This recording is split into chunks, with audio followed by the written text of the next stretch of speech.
Dixon, and I am your video and animation specialist.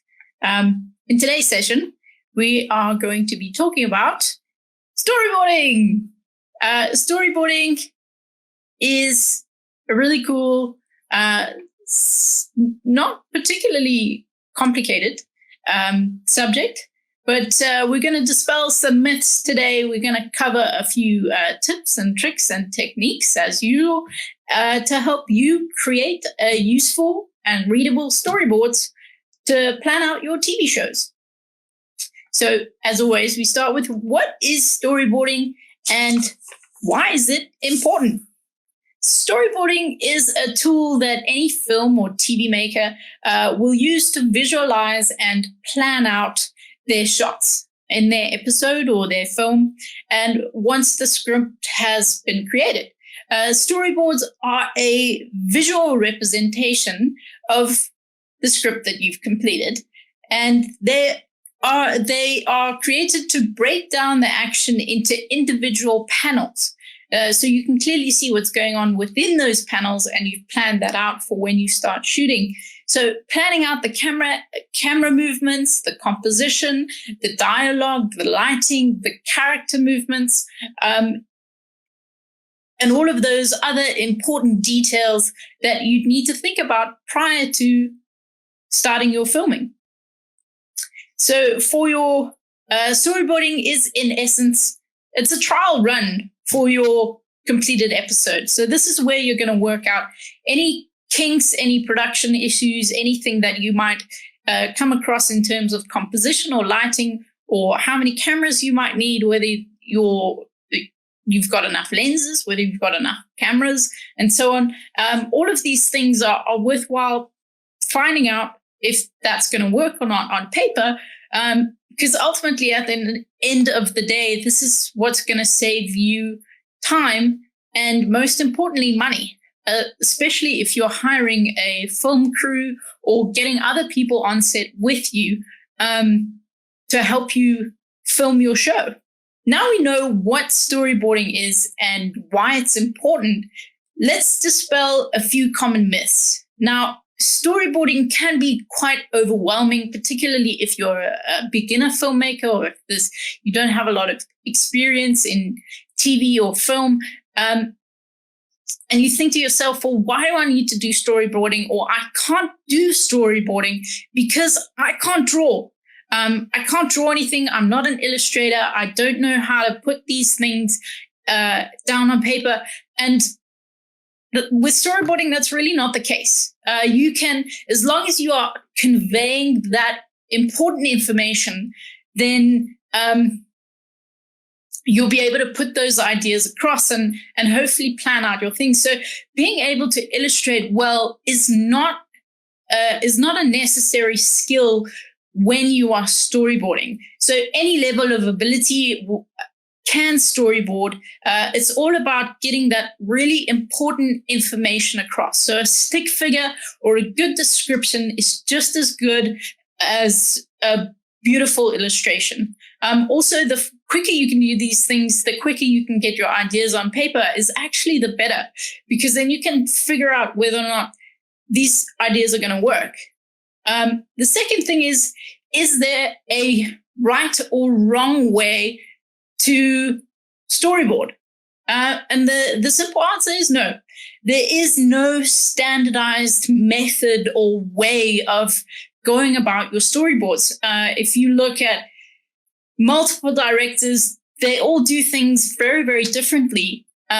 So it's very difficult to say, yes, that is a storyboard, and no, that isn't.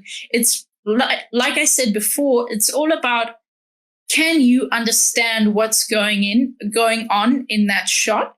And is all the relevant information there for you to plan out your work? Like, do you have that composition and so on? So it's also, like I said, it's really good to remember that this is a rough draft. It's more like a roadmap for your episode or whatever you're going to be filming. So I'd suggest don't be precious about it. you will ultimately end up doing, 2, 3, 4, sometimes. I mean, I've done films where we've had to redo our storyboards at least 50 times, at least. So these illustrations, these drawings will be thrown away. So like I said, it's to be precious about it is, don't. Now we know there's no right way or wrong way to do it. I'm going to go into breaking down your shots. So now you've completed your script. I'm going to break down an old script that I have, and we're going to take that script and see how we can create those scenes and those shots from that. So this is an old script.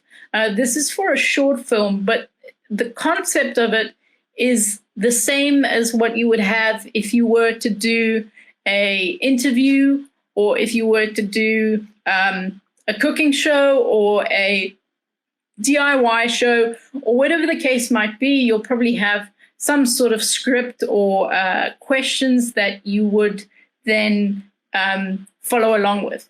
So with this, we have scene 1, we have interior bedroom, early afternoon. So this is really important information because it shows the location of where you're going to be, and early afternoon would depict that it's most likely going to be a warm light that's within this room.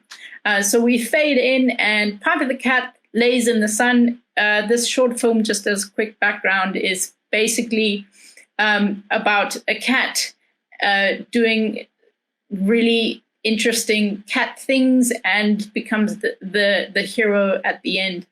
So Piper the cat lays in the sun. Click, tap, whiz, whir, ting, click. Piper's skin visibly crawls and ticks at every sound that interrupts her serene afternoon nap. Piper opens one eye begrudgingly to spy that her human is home. Piper is not amused. The cat spies her human as she fluffs and puffs more often than she hits a keyboard on the desk. It makes an awful tap, tap, tap sound, and that sound must cease immediately. Piper makes her way over to the noisemaker and sits on it, wiggles into a nice, warm, and comfortable position. Silence. So what we've got there in this scene is 2 separate actions. We have Piper the cat laying on the bed or in the nice warm afternoon sun, and the second action is her getting up and moving to another location. So we know that within our scene, we are going to have 2 different shots, which is 2 different camera angles. And we've explained it before in that your episode is like a novel. The episode itself is the novel. And then within that, you'll have scenes, which are the chapters. And then within those scenes or those chapters, you'll then have paragraphs. And every time you have a paragraph or a change of subject is most likely when you are going to change your shot. So now that we have our scene split up into shots, we can now start illustrating how we're going to storyboard this. And with this, first of all, I'm going to show you what I do in terms of camera movements, and then we'll go into 2 different ways of storyboarding this particular scene. And neither, like I said before, neither way is correct. Neither way is right or wrong. It's about relaying the information. So before we start, I'm just going to go over my way of drawing out camera shots. And I've supplied this template. This is my company's template for storyboarding, and you guys are more than welcome to download this and use it as you will. So with this zoom out, essentially what we have here is the starting frame, which is the red box within the camera frame itself. And then we've got lines moving outwards with arrows moving outwards. And then the ending frame, because this is a zoom out, will be the black box around the outside. So that's a zoom out, and we know that we're going to move the camera from the initial starting point, follow the arrows outwards to the end point of the frame. The opposite is true with zoom in. We're going to be starting the shot on the outer frame and then move inwards and zoom inwards so that our ending frame is the red box within that. The next camera movement we're going to be illustrating is pan up or pan down. And usually the way that I do this is to draw two red lines on either side of the frame, and then either an arrow upwards indicating pan up or an arrow downwards indicating pan down. The same is true for left and right. So we'll have a red line at the top and bottom, and then either an arrow going left or right. And this depicts whether the camera is going to pan to the left or pan to the right. So this is where the scene itself may stay the same and the camera moves. This next one is a dolly, and this is with having a big red arrow either going up or going down or going left or going right. And this indicates whether you're going to be tracking the character movement or whether you're going to be moving the camera itself. And you can always annotate this by having a little, just some words there saying camera, just so that you know that that is your camera moving and nothing else. With these camera movements, just as a note, for me and the way that I like to do it is to have all of the camera arrows on the outside of the frame. So everything to do with the camera is on the outside, and that's where I show the information of what the camera is going to be doing throughout these shots. Now, we're going to move on to character movement, and this is movement that the character will be doing within the frame, within the shot. So as we can see here, our kitty cat Piper is going to be jumping through the air, and there's a ghost illustration.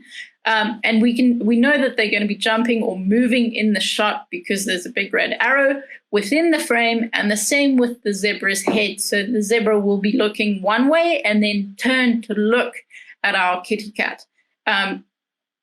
So character movement, arrows on the inside of the frame, camera movements, arrows on the outside of the frame. And you can adopt that process if you like. So now the two ways that we can create our storyboards. The first way I'm going to show you is a very illustrative visual way to depict our two shots in this first scene. So here we have, the title is Catastrophe. It's shot 1, scene 1. We don't have a frame count yet. We know that there's only one camera in the scene, so it can be camera 1 or camera A. And then the lens that you're going to be using, again, this might be irrelevant information if you're going to be using a phone or a tablet or something like that. Any information that you don't have or you don't want to use, it's not necessary to fill that in. So in our script, we had Piper the cat twitching at each sound or each tap of the keyboard. So what I've done here is I've thought it would be a really nice way to start the shot with the frame of the little kitty cat's nose twitching at the sound of the clicking of the keyboard, and then as she wakes up and looks more and more grumpy, we'll zoom out to a full shot of our kitty cat so that we can see that she's really not happy and she's kind of stretching and going from there. So we're starting, as I said, with a close-up shot of the nose and then zooming outwards from there. And this is really important to note that we have all of the lighting information that is within this illustration. It's not necessary to have color, but it certainly does help to depict some kind of lighting information. We know from the script that it's going to be a warm, cozy afternoon. So that's where the light is coming in from the left. And I've made just a quick short note, zoom out from twitching nose, and the dialogue, there's no dialogue in this, but noise of clicking. And then we know that we're going into shot 2 of scene 1, that Piper the cat is jumping into frame and then is going to walk across and sit on the keyboard. So with this, I've indicated that this is our composition. It's a medium shot. We've got light coming from the computer screen and the arrow indicating Piper the cat's movements onto screen from our right to camera left, and then the dialogue or the sound is typing noises. So this is a very illustrative way to show what you would like to see within that, within these 2 shots. Another way that we can do this particular storyboard for this shot is to have it very descriptive. And this is probably most useful for anyone who doesn't feel comfortable drawing. So here we have catastrophe shot 1, scene 1. And within this, we have a very rough illustration of Piper the cat's nose. We can kind of tell that it's a cat. And then off to the side, we have close-up of cat's nose twitching to sound of tapping keyboard, warm light from left of screen. So I have the type of shot, which is a close-up. We have the cat's nose, what the character movement is doing, and the sound. That's another important detail of this particular shot, and the lighting as well. And then we have a clear indication that we're going to zoom out from this close-up shot to camera zooms out to full shot of Kitty waking up irritated. So again, we have the camera movement, the character movement, the noise, the sound or the dialogue that's happening in the shot, and the lighting effect as well. And then we know that we're going to move on to shot number 2, and we'll have a very rough drawing of the kitty cat, and then the description of what's going on there as well. So those are 2 different ways that you can create your storyboards for your shots.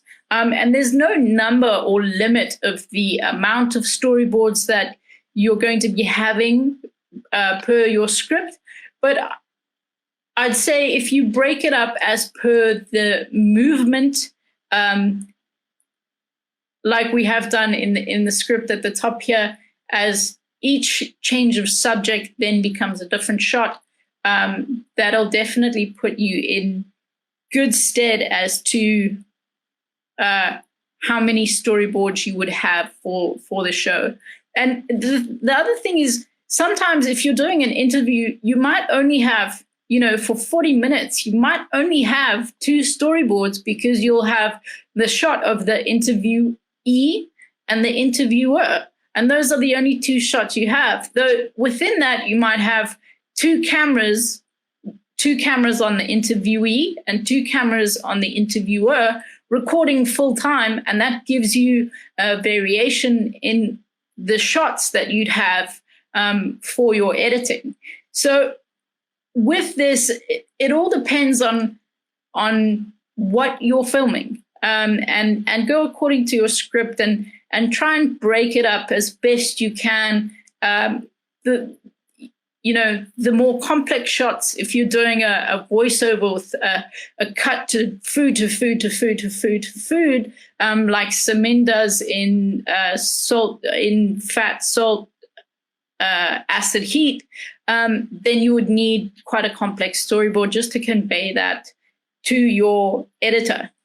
So another really good thing, or a good exercise to do, is to have a look at shows that are similar to the show that you'd like to create, and analyze the shots from that show that you'd like to emulate, and then try and reverse engineer that and storyboard those shots that you see, and then figure out a way that you can emulate those shots from your storyboards using the resources that you have available to you. It might be a production that uses 15 cameras and you've only got 2. How can you create that shot with the things that you have and the storyboards that you've created? So that's my introduction to storyboarding. Again, if you have any questions about storyboards or how to create storyboards specific to your show, let me know in the comments below.